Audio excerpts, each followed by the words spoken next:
আব্বা, ও আব্বা, আব্বা।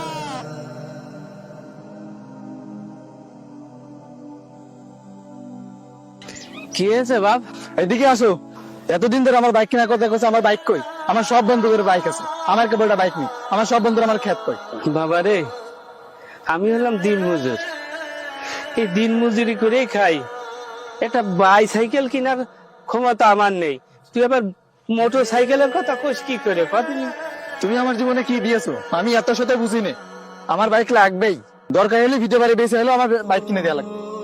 তুই যাই বলিস, আমাদের শেষ সম্বলটুক বেচে আমি তোর টাকা দিতে পারবো না। বাবা, বাবা,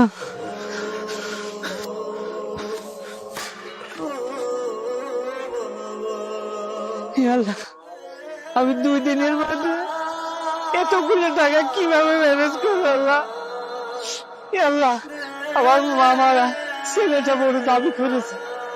আল্লাহ গো, তুমি রং করো আল্লাহ।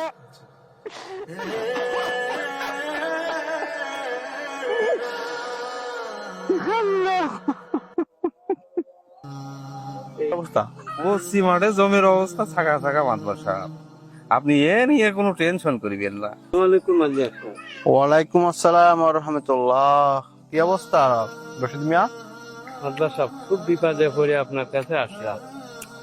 আমাদের বাড়ির জমিটুক বন্দুক নিয়ে আপনি আমাদের 3 লাখ টাকা দেন, তা নাহলে আমার মরা ছাড়া কোনো গতি থাকবে না। দেখি তুমি কি নিয়ে আসছো দেখি। আমাদের বাড়ির জমিটুকুই সম্বল, তাছাড়া আমার আর কিছু নেই। আপনি তো সবই জানেন। মাতবার সাহেব, ভালো করে কাগজপত্র আপনি দিলেন তো। রশিদ মিয়া, তোমার যে কাগজের জমি দেখছি, এ জমি দিয়ে তো তোমার 1 লাখ টাকার বেশি তো দেওয়া যাবে না। আপনি যেভাবে হোক আমার 3 লাখ টাকার ব্যবস্থা করে দেন, না হলে আমাদের জীবনটা হয়তো চলে যাবে না। মাদ্রাসা, আপনার কাছে আমি অনুরোধ করে বলতেছি, আপনি আমার জীবনটা বাঁচান।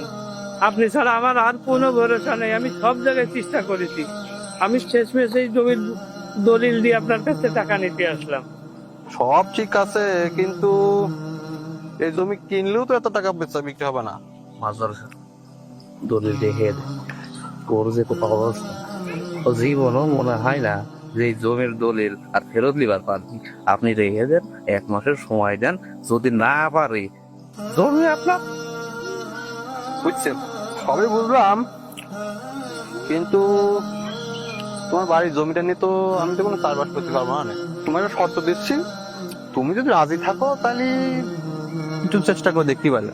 আপনি আবার যে শর্ত দেন আমি সেই শর্তই মেনে নেব, কিন্তু আমার টাকা লাগবেই। 1 মাসের মধ্যেই আমার টাকাটা ফেরত দিতে হবে।